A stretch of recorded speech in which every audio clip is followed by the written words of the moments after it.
Bonjour, et puis bienvenue à cette présentation intitulée Introduction à la création de matériaux pour les environnements. Le material art, c'est un vaste sujet et je vais essayer ici d'apporter ma pierre à l'édifice. Donc, un petit mot pour commencer à propos de moi. Je m'appelle Vincent Desrosiers, je suis principal material artiste à Ubisoft Québec sur Assassin's Creed Codename Red. Voilà un petit portrait de ma fille qui est un peu plus ressemblant. Je travaille dans le jeu vidéo depuis une quinzaine d'années avec une passion pour l'environnement art, le mentoring et tout ce qui est intellectualisation de l'art en général, comme vous allez pouvoir le voir. J'ai travaillé sur des jeux de voiture, third person games, des open world, multiplayer, solo, un peu de stylisé et du réaliste. Vous me connaissez peut-être plus pour certains de mes travaux, plus particulièrement mes matériaux. J'ai eu la chance de donner quelques talks au MIX et à la GDC, ainsi que faire quelques travaux publiés ici et là. Mais assez parlé de moi, on est plutôt ici pour parler de material art. Et le material art, c'est bien plus simplement, en tout cas pour moi, que faire des boules de matériaux ou rendus dans Marmoset. J'ai eu envie d'aborder quelque chose sur lequel on ne passe pas assez de temps à mon sens, enfin plusieurs choses, les fondamentaux artistiques, mais aussi les recettes de production. Il existe bien assez de tutoriaux pas à pas sur Internet pour pas en ajouter à la pile. Donc, dans cette présentation, on va d'abord parler de ce qu'est un matériel artiste, c'est-à-dire tout simplement les mandats, le type d'asset et puis les fondamentaux artistiques que vous allez voir, j'aime beaucoup. Ensuite, on va aller dans une section que j'ai appelée Tileable. Vous allez voir, ça doit venir de mon côté canadien, mais il va y avoir beaucoup d'anglicisme dans la présentation. Et on y parlera de surface, de PBR, mais aussi de blend. Ensuite, on ira dans une autre section qui est plutôt consacrée au trim, dans lesquelles j'aborderai les notions de pixel ratio, layout, c'est-à-dire les structures, mais aussi les utilisations, l'usage en fait de ce genre de matériel.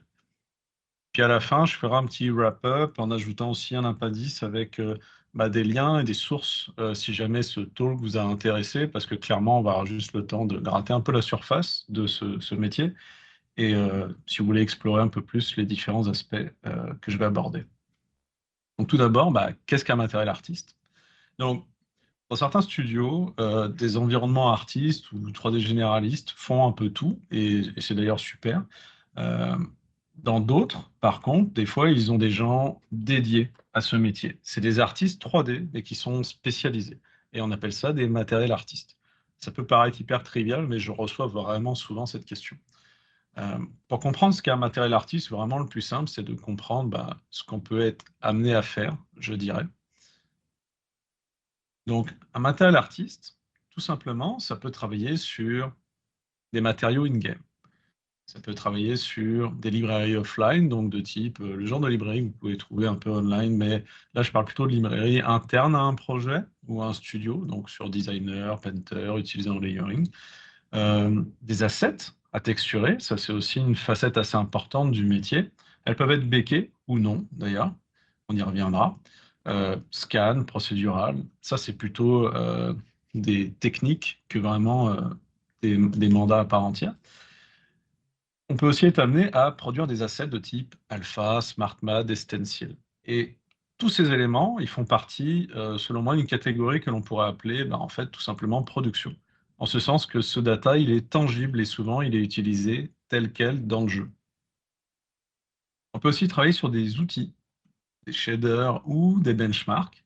On parle alors plutôt d'assets de pipeline, c'est-à-dire du data, c'est aussi du data, comme dans la section précédente, mais il est plutôt fait pour supporter, solidifier les process de création.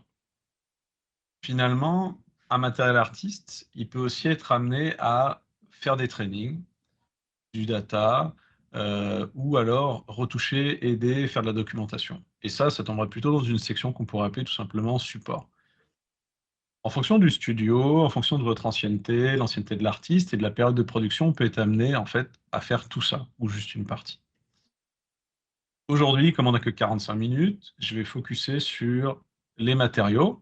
Ça fait une bonne introduction à mon avis, et c'est souvent aussi ce qui attire le plus les artistes, parce que ça brille et ça brille sur ArtStation.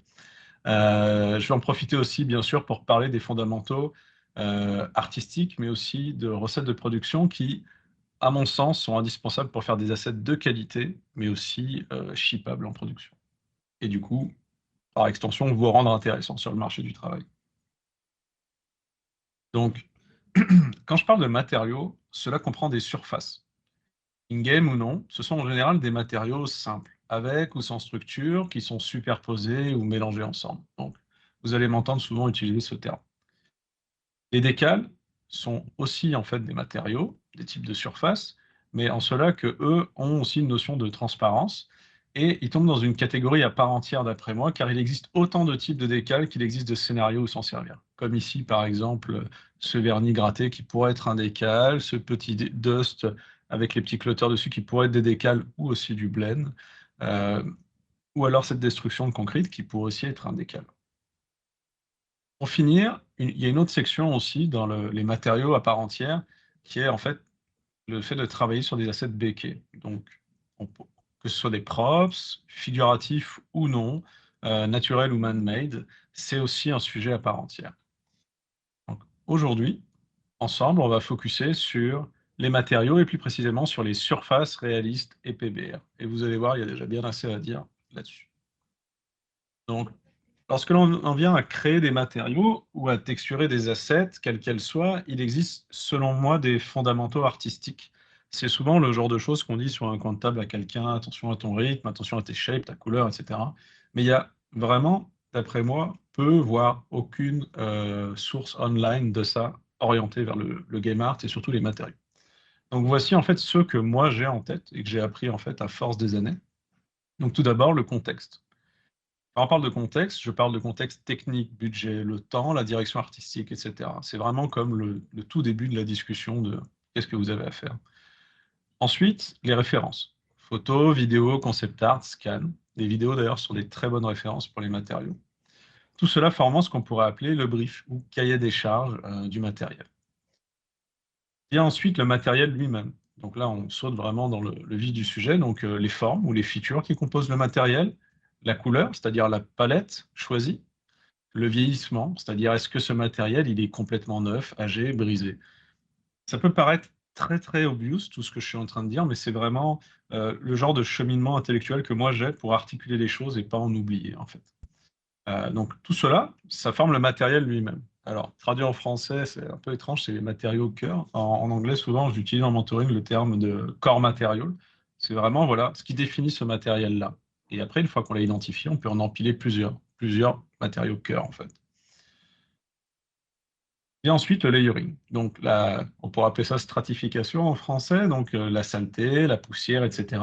Et bien sûr, les transitions de ces dernières avec, entre les différentes couches de layering, mais aussi les matériaux cœur. Donc tout ça, ça forme cette section qu'on pourrait appeler stratification. Enfin, vient la réflectivité du matériel, c'est-à-dire le niveau, à quel point la lumière va rebondir, comment est-ce qu'elle va rebondir sur une surface, mais il y a aussi la notion de micro-détail qui est très importante et je l'ai mis ici à ce moment-là parce que pour moi, elle vient après toutes les autres choses dont j'ai pu parler, c'est-à-dire les formes, les couleurs, le vieillissement. Tout cela tombe dans une section que j'appelle en général la réponse du matériel, qui est très très importante pour la sensation d'un matériel et pas de texture figée. Et le dernier pilier, qui est le plus dur à assimiler en général en mentoring, c'est l'exagération. Et quand je parle d'exagération, je ne parle pas de stylisation, mais de choix artistique en fait, c'est-à-dire quoi garder, quoi enlever d'une ref, quoi accentuer. Chacun de ces piliers pourrait donner lieu à une présentation d'une heure, mais il serait dur de tout couvrir. Donc là, vous voyez un aperçu un peu de à quel point on peut voilà, diver, enfin, plonger dans ce genre de sujet. C'est un petit aperçu du support que j'avais fait en fait il y a longtemps pour faire du mentoring. Et c'est juste pour illustrer que chacun de ces sujets en fait pourrait être analysé pendant un bon moment. Donc retour à notre petit talk. Je vais utiliser un matériel simple pour aborder certains de ces fondamentaux. Je pense beaucoup à ces différents piliers, comme je disais, pour être certain de ne pas rater d'éléments importants. Donc, que ce soit une matière simple, comme ce plâtre blanc, ou alors bien plus complexe, comme cette brique. Les fondamentaux artistiques, en fait, restent les mêmes. Les corps matériaux, le layering, la couleur, la circulation de l'œil. Donc, passons maintenant aux surfaces. Tout d'abord, qu'est-ce que j'entends par surface ou tileable. Une surface tileable, c'est un matériel qui tile. Donc ça, c'est un terme qui vient de l'anglais, ça veut dire qu'il se répète dans un espace UV donné, que ce soit carré ou rectangulaire. Parce que oui, un matériel peut être rectangulaire. Il suffit qu'il reste en fait en puissance de 2. Cette notion, elle peut sembler ultra triviale. J'imagine que vous êtes tous dans la salle en train de vous dire, évidemment, je sais que ça taille un matériel, mais ça m'arrive même encore aujourd'hui, des fois, de parler avec des gens assez expérimentés qui ont beaucoup d'expérience dans les choses béquées, les éléments béqués, et qui en fait en oublient ce genre d'aspect, et du coup n'empilent même pas leurs UV. Donc il y a vraiment cette notion qui vient avec les tilables, c'est que ça peut tiler à l'infini, donc n'hésitez pas à empiler vos UV. Ce genre de contrainte vient du baking et pas d'utiliser des surfaces tilables. Pour en finir avec le vocabulaire, les textures. Les textures, c'est des images qui représentent différents aspects d'une surface, comme sa couleur, ses volumes, à quel point elle reflète la lumière, etc.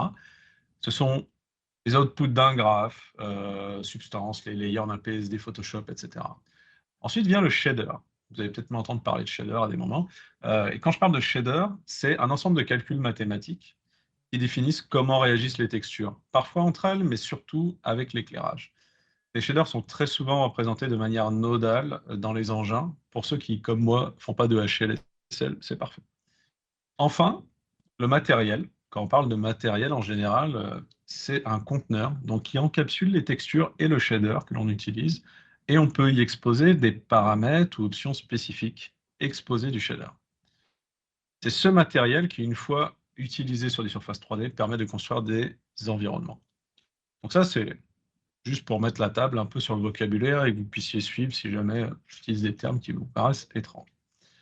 Voici des exemples de matériaux que j'avais fait il y a plusieurs années sur Assassin's Creed Odyssey. Et ces matériaux ont pour but d'être utilisés en production. Donc il faut les prendre en compte non seulement pour ce qu'ils sont en tant que matériel, par exemple ici, un espèce de plaster, mais aussi leur utilisation en blend et la circonstance dans laquelle on en a besoin. Donc par exemple, est-ce que c'est une recette, une famille de sols, de piliers, de murs, de plafonds, de toits. Comme je le disais, on va prendre un exemple concret, ce sera bien plus efficace. Donc, on va prendre un matériel qui, d'après moi, est un gros basique, un plâtre blanc. On commence, si on suit les fondamentaux que je disais, un peu, et puis la production, on commence par établir le contexte. Donc, tout simplement, qu'est-ce que c'est? Moi, je veux faire un matériel temps réel de jeu vidéo. Une recette complète qui sera utilisée en blend, réaliste et PBR, procédural, en une journée, grosso modo. Mais cette notion-là, vous pouvez vous l'enlever. Il n'y a pas besoin de se rajouter des contraintes comme ça quand on apprend des choses. Et 2 mètres. Je reviendrai sur cette notion un peu après. Je prends quelques références clés, donc sur Internet ou en local des photos que j'avais. Et les photos, mais aussi les textures de scan et vidéos sont de très bonnes sources de référence. Plutôt que de faire le classique step by step, je vais parler de l'application des fondamentaux énoncés précédemment à ce genre de matériel. Plus précisément, on va s'attarder sur 4 aspects, donc la forme, la couleur, les fréquences et contrastes, et la réponse du matériel. Appliqué ici donc à un matériel procédural dans Designer. Donc beaucoup de matériaux procéduraux se construisent height first, c'est-à-dire que la création de la height commence le matériel, et la height map, en général, c'est une succession de formes qu'il faut savoir identifier, puis appliquer en add, max, min ou overlay. Vous entendrez souvent dans des tutoriaux ce genre de termes de feature, de breakup, et c'est de ça qu'on parle, de shape. Ici, vous pouvez voir des grandes étapes de la height, mais aussi des passes de forme principales, et qui vont de plus en plus vers le détail. Ce qui est intéressant avec cette idée, c'est que l'idée de forme, on la trouve dans chaque couche, pas seulement dans la height. Ici, vous pouvez voir en fait comment la lumière court sur mon matériel. Histoire de pouvoir le débugger correctement, en général, je me mets une color noire. Comme ça, je vois vraiment que ma roughness rebondir. Et vous pouvez voir en fait sur la gauche les différentes passes, les différents masques que j'ai utilisés pour construire en fait cette réponse de mon matériel. Lorsque je finis en général mes sculptes, je ne sais pas si vous voyez bien du coup avec la connexion, mais j'ai tendance à revenir en fait sur mes sculptes qui peuvent être un peu homogènes et manquer de rythme et un peu de caractère. Et j'ai tendance à flatten, c'est-à-dire vraiment venir lisser des zones. Dans ZBrush, ce serait, vous prenez juste un smooth ou un trim smooth border et vous mettez des petits coups ici et là. Et l'idée, c'est vraiment d'aider l'œil à circuler un peu. La section suivante, c'est la couleur. Donc, la couleur, ça peut être quelque chose d'assez intimidant. En général, à chaque fois que j'en parle avec des gens, ils ont du mal un peu à grasp ce genre d'éléments et comment les appliquer à un matériel. Savoir, juste au moins comprendre comment fonctionne la color wheel, ça me semble vraiment, vraiment important. Et c'est pas pour rien qu'on appelle ça un fondamental. Ne serait-ce que savoir qu'est-ce qui caractérise et quel est l'effet d'une palette monochromatique, c'est-à-dire une palette qui a une seule couleur. Une palette analogue, c'est-à-dire une palette qui a une seule couleur, et puis on prend juste les couleurs qui sont analogues, c'est-à-dire juste contre la première qu'on avait choisie. Les palettes complémentaires, qu'est-ce que c'est? C'est des couleurs opposées. Une triadique. Tout ça, savoir comment est-ce qu'on construit ces palettes, comment est-ce qu'elles s'appellent bêtement, mais aussi quel est l'effet que ça peut avoir sur une image au niveau de la complexité, au niveau de l'effet que ça peut faire sur les sensations des gens. C'est très très utile en fait, même quand on fait des matériaux. Parce que nos matériaux, il faut garder à l'esprit qu'on s'en sert pour construire une image en fait. Comprendre aussi et retenir que la color wheel est construit aussi avec des zones de couleurs chaudes et couleurs froides. Ça aussi, c'est très très important d'après moi et très très intéressant quand on est en train de créer des assets. Parce qu'on va pouvoir justement ramener de la richesse très rapidement en venant switcher, en mettant des petits accents qui ont des températures, des chiffres de température différents. Ici, vous pouvez voir un petit exemple de mon matériel. Alors, bien sûr, celui-là est quand même assez discret, assez humble, on va dire, mais vous allez pouvoir voir des petits break-up et des petits accents de couleur, justement, pour venir réchauffer. Mon matériel est un peu froid, donc je viens mettre des petits accents qui sont un peu plus chauds. Et tout ça, c'est volontaire. C'est pas des choses, enfin, bien sûr que j'expérimente, mais c'est pas des choses que je fais complètement au hasard. C'est vraiment buildé sur ce savoir du fondamentaux artistique que je n'ai pas inventé d'ailleurs. Il est impossible, comme je disais, de parler aussi de matériaux, de couleurs, sans aborder la notion de PBR. Lorsque l'on travaille nos matériaux, c'est très important d'avoir des couleurs qui sont crédibles, mais aussi qui sont dans des ranges précis. Ici, j'ai fait une espèce de petit schéma non officiel, c'est le mien, juste pour vous montrer, voilà, ça c'est en gros le range de luminance qu'on peut avoir du noir au blanc, tout simplement. Et juste pour vous donner une idée, le matériel le plus sombre qu'on s'accorde en général, c'est le charbon, le plus clair, c'est la snow. Très très souvent, les gens ont tendance à aller au plus sombre pour vraiment que ça soit flatteur pour l'œil.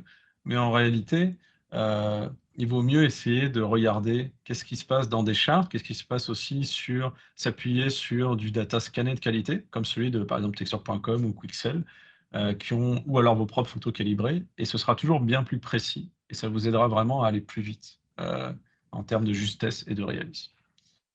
Petit aparté sur le PBR, parce que ça peut être un gros mot impressionnant. Euh, le PBR, c'est un acronyme. C'est l'acronyme de Physically Based Rendering. C'est un type de rendu qui vise à recréer le comportement des surfaces et de la lumière dans le monde réel. Les premières recherches datent des années 80-90 et l'application en production des années 2000. Disney a créé un modèle en fait simplifié pour le film Réponse, puis Un monde de Ralph en français. Le PBR, c'est aujourd'hui un standard qui est utilisé dans presque toutes les productions.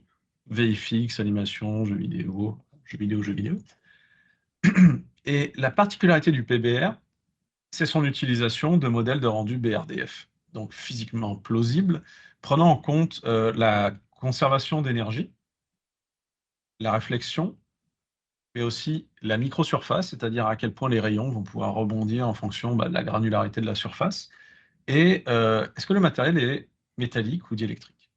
Ce modèle, il vise à créer un rendu plus réaliste, mais aussi, ça peut paraître un peu faux quand j'aborde autant de points, mais ça vise aussi à simplifier en fait la vie des artistes. Parce que cette présentation, elle n'a pas l'arrogance de devenir un traité sur le PBR, mais l'idée, c'est vraiment de vous prouver que avec cette technique, vous pouvez tout simplement focuser sur rester dans des ranges et créer des choses qui sont quand même assez justes. Une bonne chose à retenir, en fait, pour un artiste, je dirais, c'est que plus une couleur est sombre, moins elle contribue à l'éclairage. D'où l'intérêt de suivre en fait des ranges de qualité. Ici, vous voyez un site que moi personnellement j'aime bien visiter de temps en temps, c'est physicallybased.info. Et dessus, vous pouvez le voir, il y a de la banane, du chocolat, il y a plein de matériaux et vous pouvez voir les valeurs sous différents aspects techniques et c'est très intéressant. C'est pas la Bible absolue, mais c'est juste que ça vous donne encore une fois euh, des bons points de repère. Une autre chose très importante selon moi à propos du PBR, c'est que le PBR, c'est une approche de rendering, c'est pas une esthétique. Donc, il peut être utilisé sur de nombreux styles ou directions artistiques. Et en général, sur des productions réalistes, bien sûr, ou du moins crédibles. Ça ne veut pas dire photoréaliste. Ça peut être quelque chose de très grounded, comme une esthétique ghibliesque, parce que les films Ghibli sont des études doc, en fait. Et dedans, il y a des rebonds dans leur image, il y a de la GI, il y a de la réflexion, etc. Et il y a de la conservation d'énergie, pas indirectement. Mais toutes ces notions-là, elles existent vraiment dans leur background. Donc, le PBR, c'est une technique de rendu, c'est une approche de rendu, c'est pas une esthétique. Retour à mon plaster. Donc, un autre aspect intéressant, c'est la fréquence des détails. C'est une notion un peu obscure, souvent, pour les gens. Quand je parle de fréquence de détail, ou plutôt à partir de quelle distance un détail se voit ou se perd. La fréquence des détails vient aussi avec une notion de rythme et de circulation de l'œil, en fait. Ici, j'ajoute un détail un peu grossier, un peu plus loin. Le masque ressemble, hop, tac. Là, vous pouvez le voir apparaître. Et quand je recule, bon déjà, les textures peuvent m'yper dans un engin, mais surtout, vous allez voir qu'il y a un moment où, tout simplement, on se rend même plus compte que ce truc existe, que ce truc est là. Ça, c'est très intéressant parce que ça veut aussi dire que quand on rajoute du détail sur une surface, pour être réaliste, souvent les gens parlent beaucoup de détail, rajouter du détail. Il faut prendre en compte le fait de à quelle distance je le vois, à quelle distance je le sens. Donc, ça peut paraître artistique, mais c'est une réalité. Donc, le contraste, en fait, tout simplement, de ces détails. La fréquence des détails, comme je disais, elle vient aussi avec une notion de rythme. Et quand je parle de rythme, je parle de la circulation de l'œil. Ici, j'ajoute aussi un autre type de break-up, donc celui-là. Je vais vous montrer le masque, tout simplement. Donc, il ressemble à ça, le masque. Je vais aller cranker un peu les valeurs pour que ça soit plus contrasté. Et là, vous pouvez voir qu'en réalité, déjà, ça alourdit le fait de monter le contraste comme ça. Et quand je casse ou quand je ne casse pas mon masque, clairement, c'est le jour et la nuit, c'est plus ou moins intéressant. Et donc, il y a cette notion de casser ses masques, c'est très intéressant.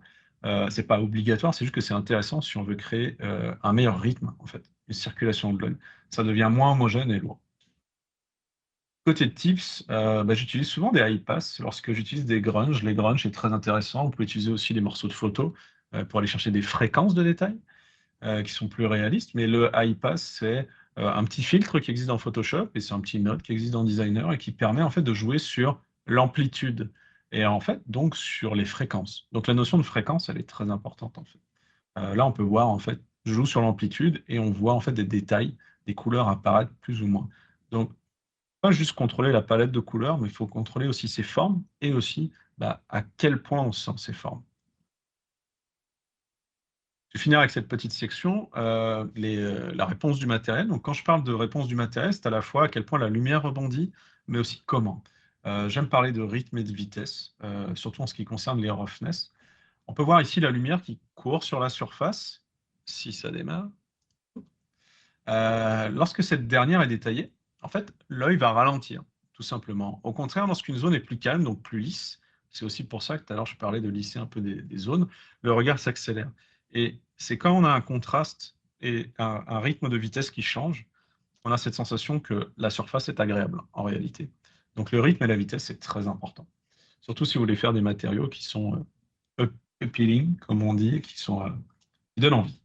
Euh, j'ai appelé cette section réponse du matériel et non pas juste roughness, parce qu'elle touche aussi à la sensation de la surface et donc au lien entre les couches de texture.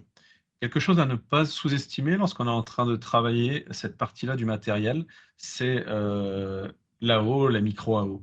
Et l'AO, c'est une couche qui est très importante, qui est utilisée la plupart du temps dans les shaders, que ce soit dans Marmoset, dans l'Unreal, vous pouvez la brancher aussi par défaut dans la plupart des shaders. Et ça va vraiment venir impacter et changer en fait, le look de votre matériel, comme vous pouvez le voir ici.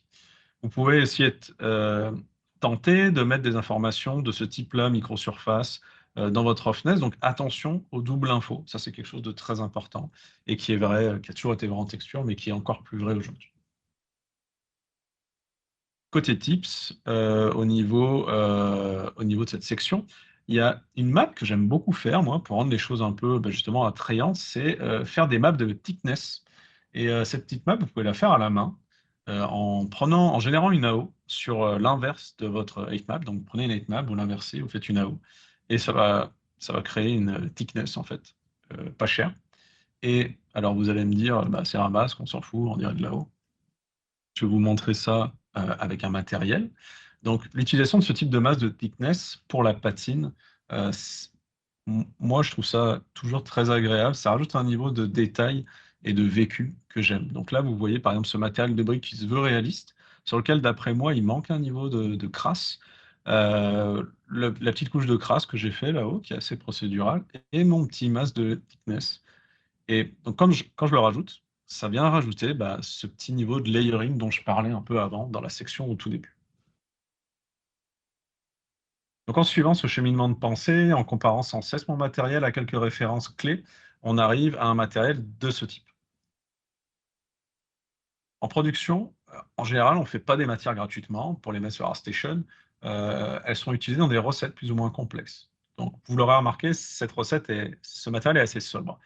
Ce que j'ai fait, c'est que j'ai créé 3 variations. Donc, sur la gauche, vous voyez ma version qui est assez lisse. Sur le centre, j'en ai créé une qui a des break-up un peu plus intéressants, qui a l'air un peu plus vieillie. Sur la droite, une qui est cassée de manière assez alambiquée dans tous les sens. Pourquoi? Vous allez vite le découvrir.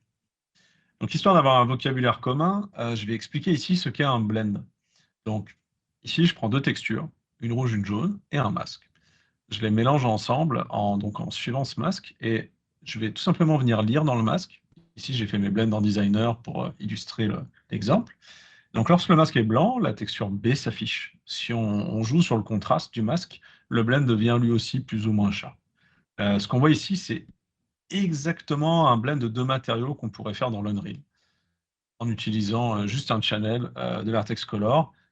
Et on pourrait aussi utiliser juste un blend, un petit node de blend avec un petit, euh, un petit clamp de valeur.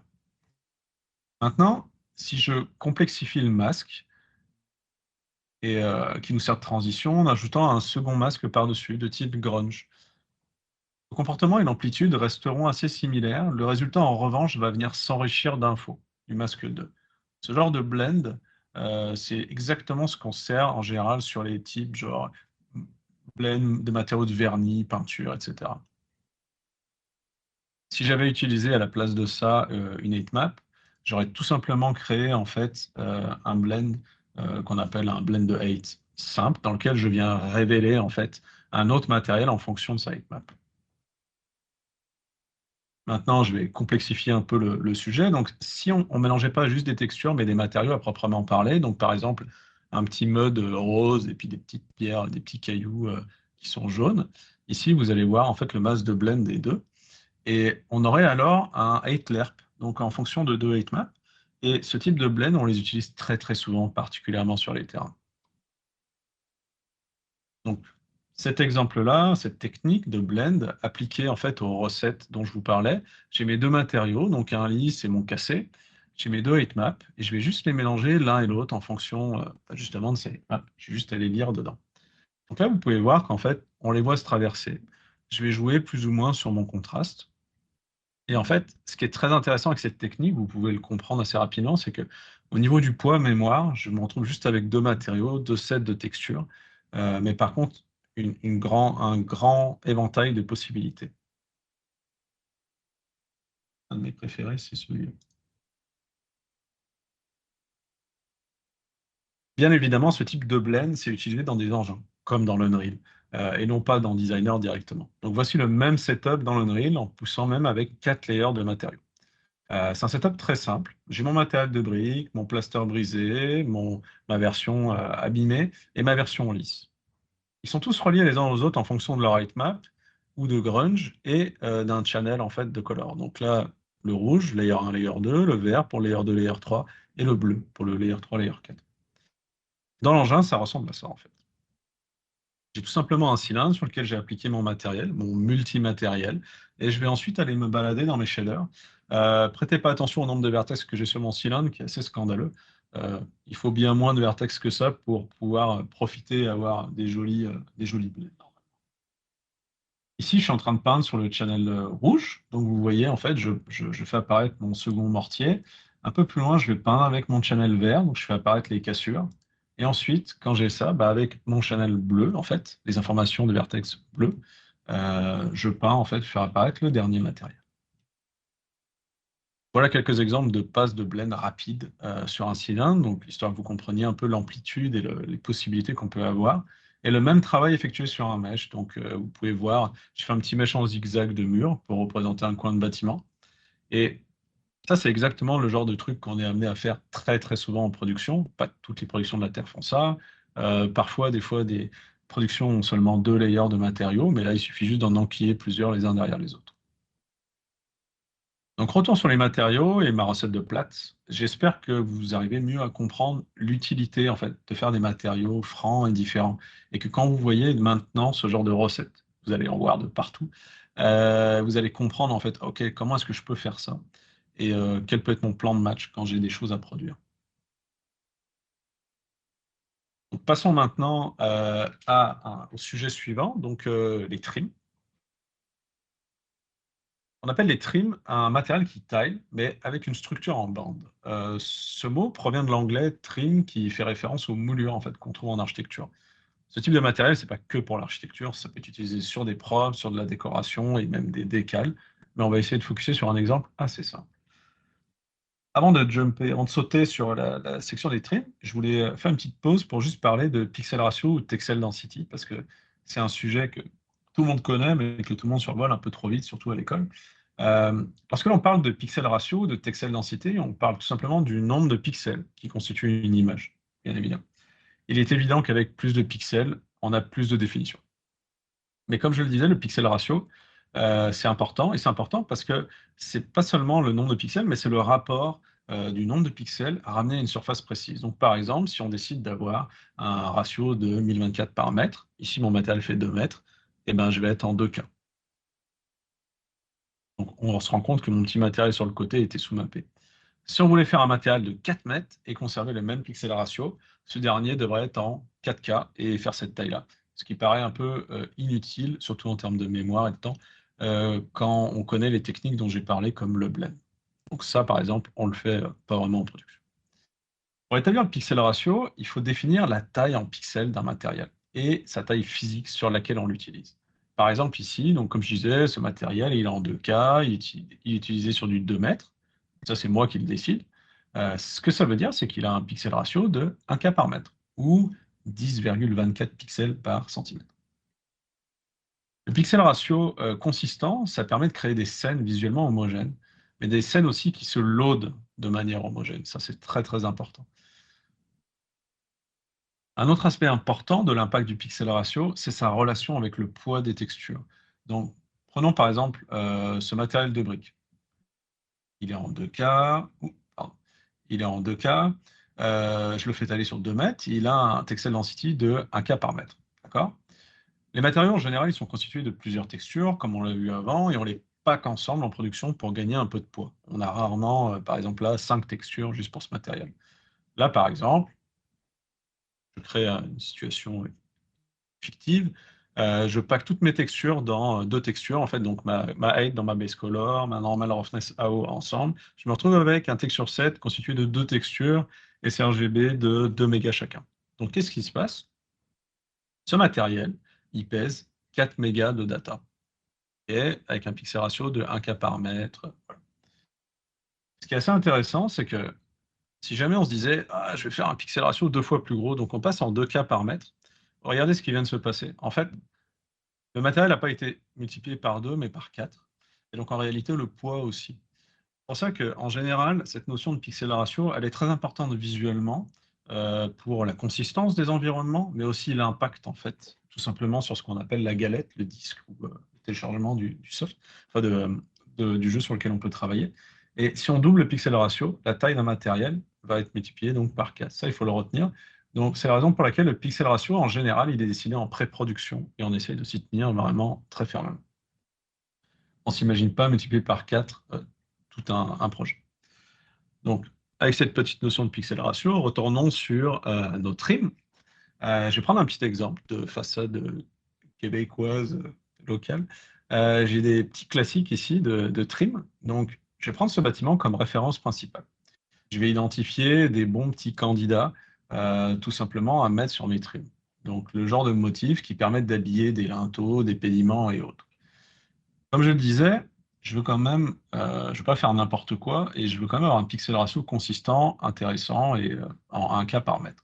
Donc, je me mets un petit doomy sur mon image.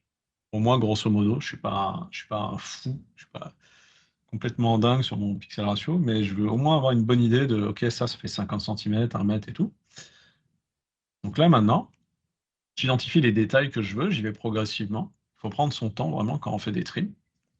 Et là, je vais détailler le process, histoire de, sur un petit morceau, pour juste que vous puissiez comprendre intellectuellement comment ça se passe, parce que pareil, c'est des questions que je reçois très très souvent, c'est ah, comment est-ce que je fais des trims? Est-ce que là mes trims elles vont? Puis je vois les gens empiler beaucoup de choses. Euh, Lorsque l'on identifie des motifs pour un matériel de trim, il faut prendre son temps, comme je disais. La première étape, c'est d'identifier des morceaux. Donc ici, le chunk A et B. Voilà. Il ressemble à ça, avec mon superbe croquis sur le côté que vous pouvez voir en perspective cavalière. Disons qu'au niveau de la taille, ça semble faire 50 centimètres. Moi, j'y vais un peu au nez.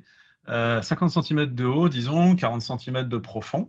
Ça, c'est quand même très, très important en réalité, parce que ensuite, ça va me permettre de me dire, ah oui, je veux aussi avoir le top, 50 centimètres. Si j'empile toutes ces mesures, si je les déroule comme un patron, et donc en fait, si je suis en train de faire ma structure de trim ici, en croquis très rapidement, je réalise qu'en fait, il me faut 250 centimètres sur mon matériel. Vous vous rappelez, j'ai dit que mon matériel ferait 2 mètres. Il pourrait faire 4, comme je vous l'ai dit tout à l'heure, il pourrait faire 8, il pourrait faire 16. Mais c'est juste que là, si je partais sur du 2 mètres, il me faut ça comme surface. Je sors déjà en fait de la surface que je pourrais avoir sur un matériel de tri. Donc là, il y a deux choses qui s'ouvrent à moi, que je vais faire.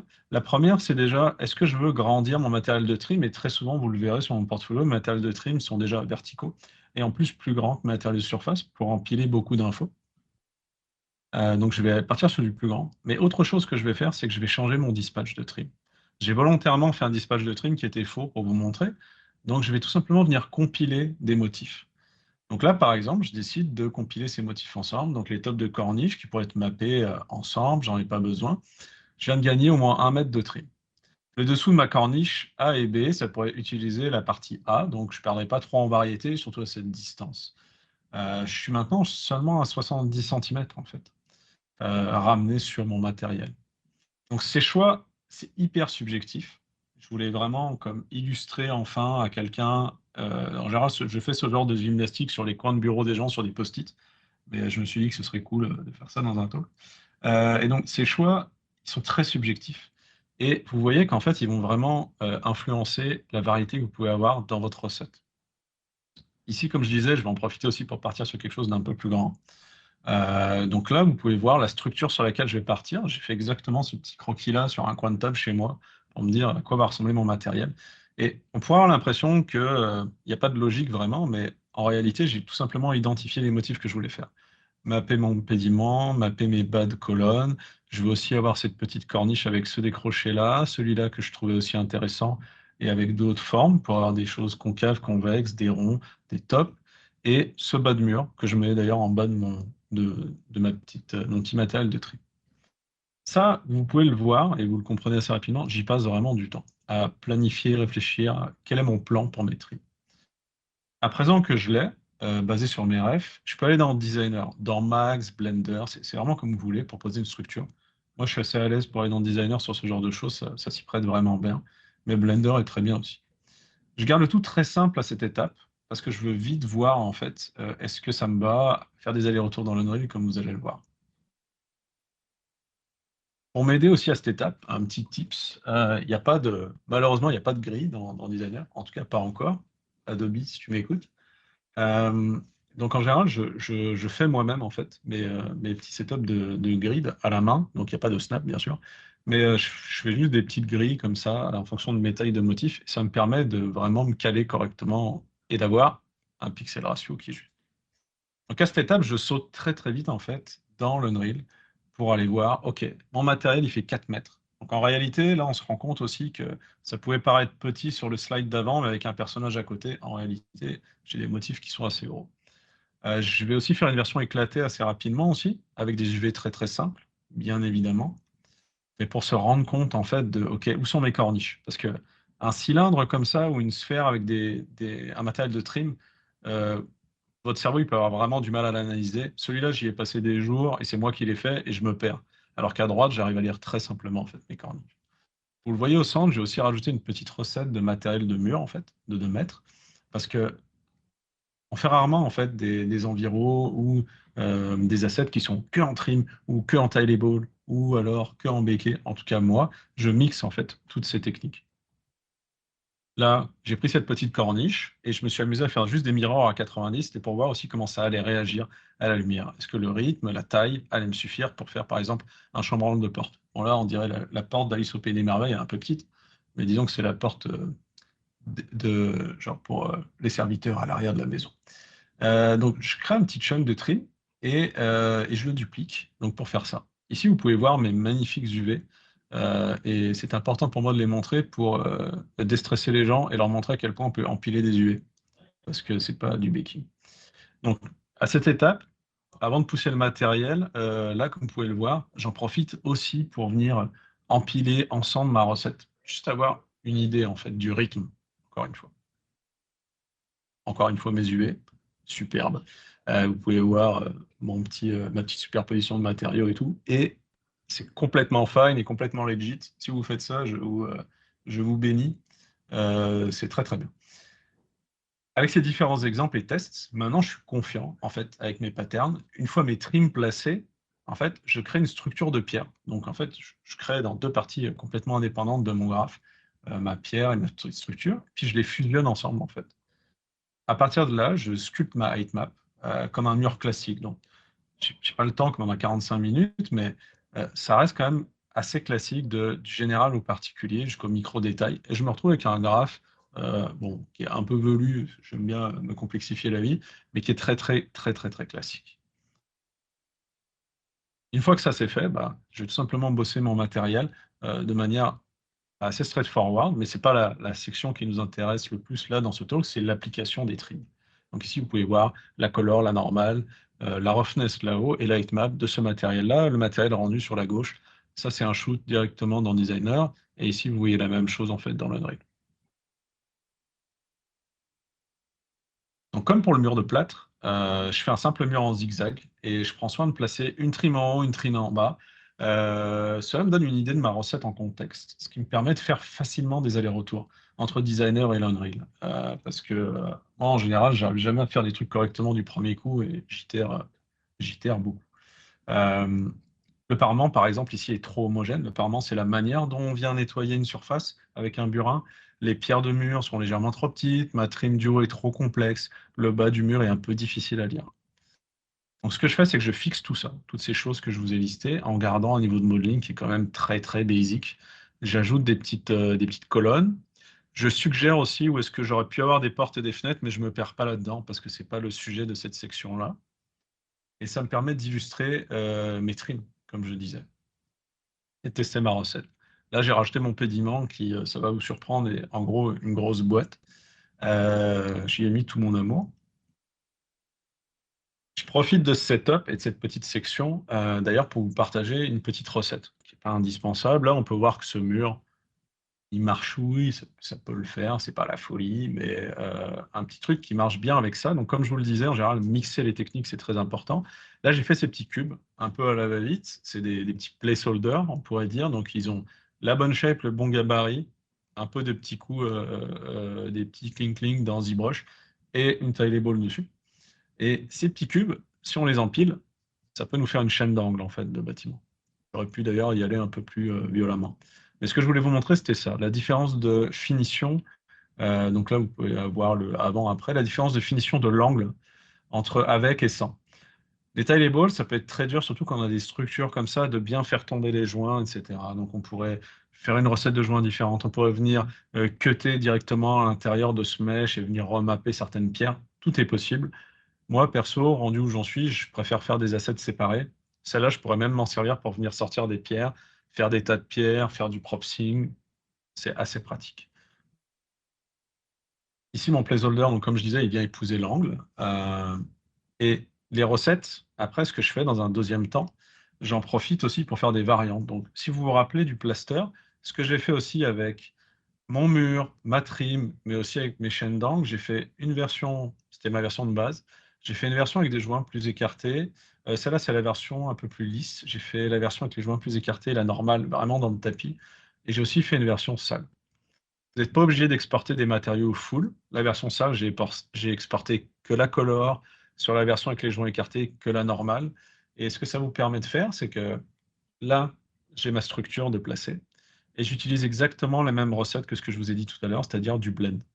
Et donc, je viens faire une passe où je viens écarter des petits joints juste en peinetant, venir rajouter de la suie, de la patine. Moi, j'aime beaucoup ce genre de blend car ça permet très rapidement et très simplement de donner du cachet, de l'âge et du storytelling à une section en fait d'environnement. Là, vous pouvez voir la color. Clairement, ça demande encore beaucoup d'amour, mais on peut se dire, tiens, ça fait un first draft quand même intéressant pour pouvoir avoir des discussions avec ses collègues, son lead ou son DA. Vous pouvez voir mon sublime d'ailleurs angle de mur avec mon petit vertex painting pété. Et un autre truc aussi qui est intéressant, c'est que comme je sais que ma section du bas de mes trims, c'est pour mes bas de mur, j'ai aussi rajouté un gradient, une espèce de petit gradient d'urine ou je ne sais pas ce que c'est, de jaunissement. Je me sers souvent de ce genre d'orientation de petits gradients pour appuyer les choses. Il manque encore une passe de polish sur les matériaux, c'est certain. Certaines parties sont un peu intenses. Certains éléments de déco sont manquants, comme les portes, les fenêtres, le sol, les props, les décals. Mais ça, ce sera pour une autre présentation, un de ces jours. Donc, si vous vous rappelez du début de ma présentation, je parlais des différents mandats d'un matériel artiste et aujourd'hui, on a vraiment abordé la partie matériaux, comme je disais, les surfaces et les trims. Euh, C'était vraiment une introduction assez simple et rapide. J'espère que ça vous aura intéressé et donné envie de creuser un peu sur le sujet. Voilà quelques livres et ressources d'information qui, pour moi, sont assez classiques et je vous invite à essayer de les lire. Le Color and Light de Gurney, qui est le méga classique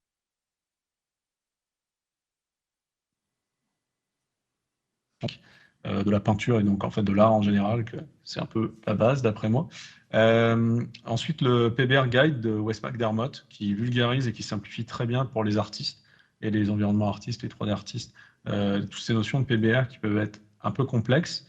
The Ultimate Trim de Morten Olson, qui est maintenant un peu vieux comme talk, mais qui en réalité explique très très bien comment fonctionnent les trims et même pousse cette technique plus loin en parlant de bevel et de trim à 45. Donc ça, c'est très très intéressant. Et finalement, si vous voulez vraiment diver, et je pense que c'est le seul sujet, enfin le seul talk que je connais sur la texture, c'est les trois petits blog posts de AI Sanchez sur le texturing. Allez vite les voir, c'est tout ce qui reste sur son ArtStation, mais ça vaut de l'or. Et puis là, j'en ai profité aussi pour mettre un petit appendice sur les références que j'avais abordées. Voilà, voilà. Merci tout le monde. Et j'espère que vous êtes encore réveillés. Est-ce que vous avez des questions? Merci Vincent, si tu m'entends. Et merci à vous. Il y a une première question qui arrive.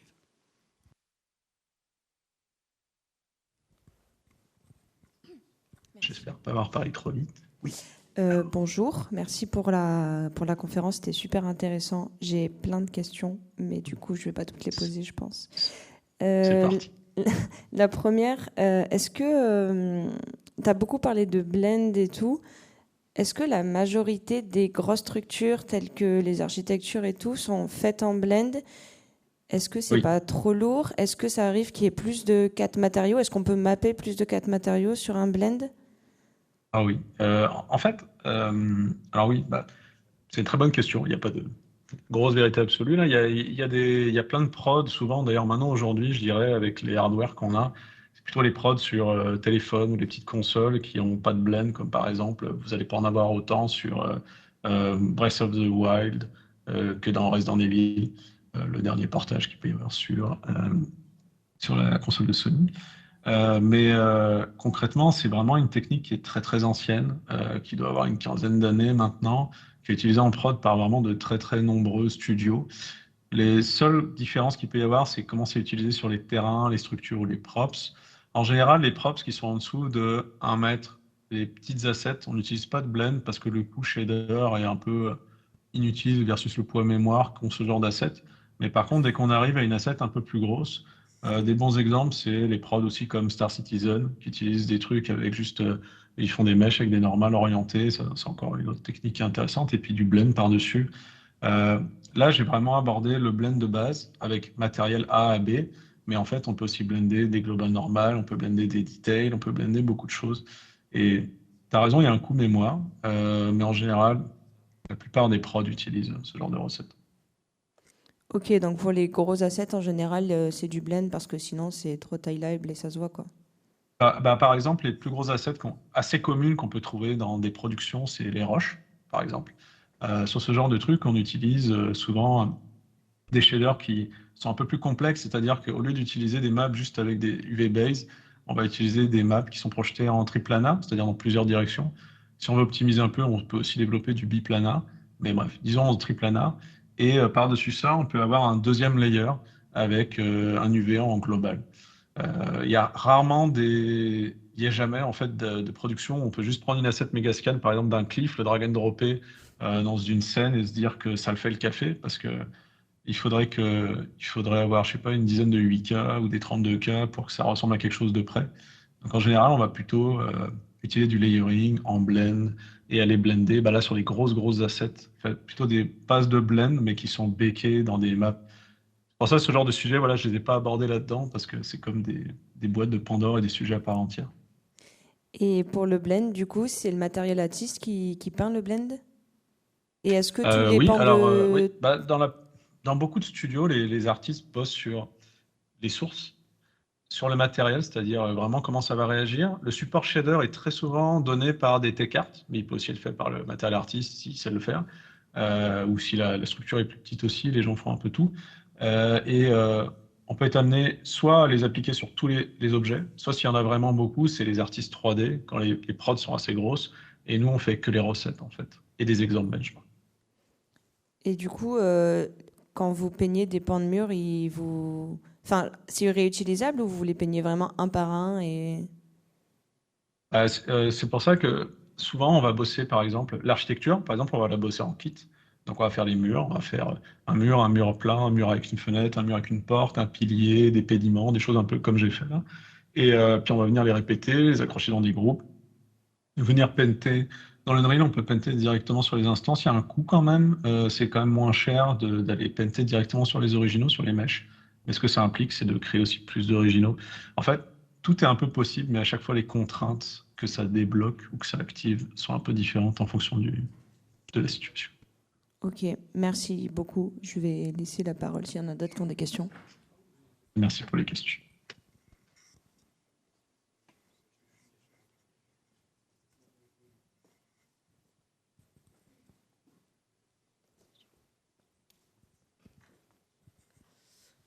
Merci beaucoup. Tu as parlé effectivement de la Texel Density qui n'est pas beaucoup abordée en école, voire pas du tout. Mais j'ai l'impression que c'est quelque chose qui est aussi un petit peu, il n'y a pas trop de sauce magique là-dessus. Est-ce que tu as un truc pour savoir en pré-prod ou voire même au moment de la conception, enfin avant même d'aborder la pré-prod, est-ce qu'il y a une méthodologie pour définir la Texel Density qu'on veut et savoir à peu près ce qu'on va avoir comme budget alloué au poids des matériaux Ouais. Ah, c'est une très bonne question.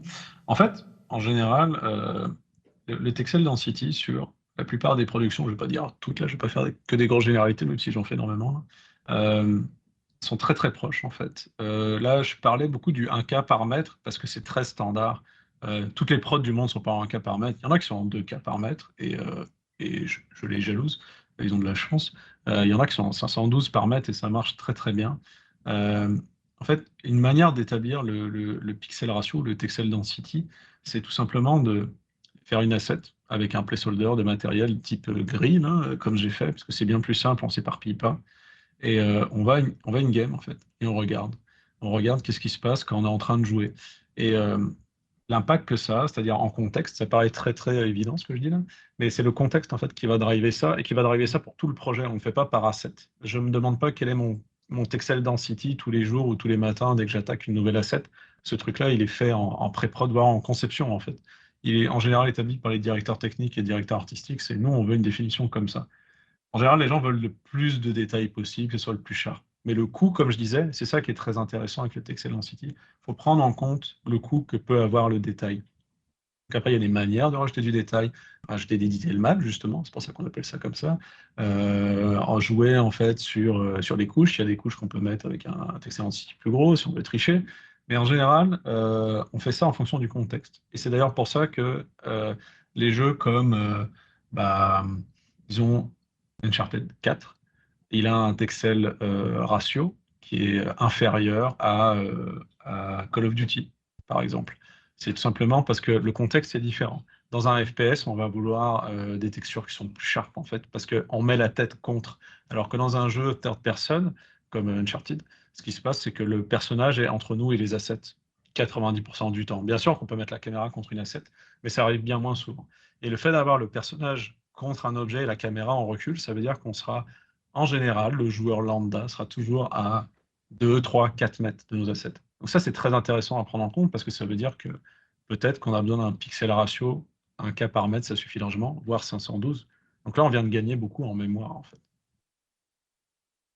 Je ne sais pas si ça répond à la question, pas du tout. J'espère. C'est bon? On a fait le tour des questions? Alors, on peut en prendre une dernière et après, on sera arrivé au bout du créneau.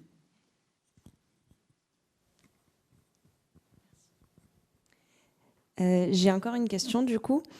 Tout à l'heure, dans un screen que tu as partagé, il y avait du coup, c'était les pans de mur, et donc il y avait 2 matériaux qui étaient assignés à ce pan de mur. À quel point est-ce qu'on peut se permettre de mettre plusieurs matériaux sur un seul objet, surtout quand il est répété aussi souvent, à quel point c'est lourd?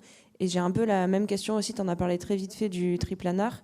À quel point c'est lourd d'avoir dans des master materials 1 ou 2 ou 3 triplanars que tu peux activer ou désactiver en fonction des besoins, mais voilà.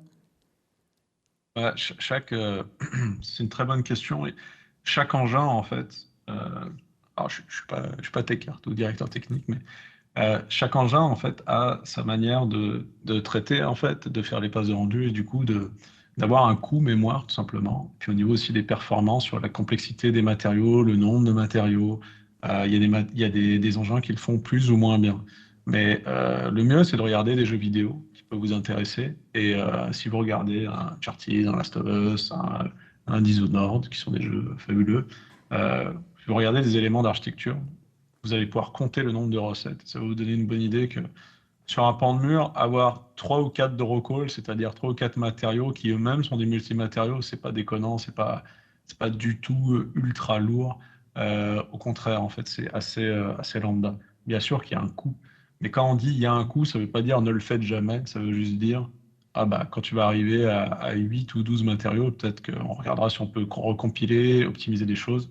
Moi, j'ai déjà bossé sur des engins sur lesquels on pouvait avoir 18 matériaux sur une façade et ça tournait très très bien, très très rapidement. Sur d'autres, des fois, le shader est bien plus lourd, donc on peut en avoir que 6 ou 7. Mais ça dépend. C'est vraiment la contrainte en fonction du setup dans lequel on est, la tech qu'on utilise. Par défaut, si je me souviens bien, l'Unreal est bloqué à, je crois, 16 inputs de texture. Mais si ça vous intéresse, vous aurez qu'à me poker. Il y a une petite option dans les options du shader où on clique dessus et ça passe à 256. Alors, c'est pas très optimal pour shipper des jeux, mais pour faire votre book, bah, ça vous permet d'appeler plus de textures. Puis après, il y a plein de tours de passe-passe.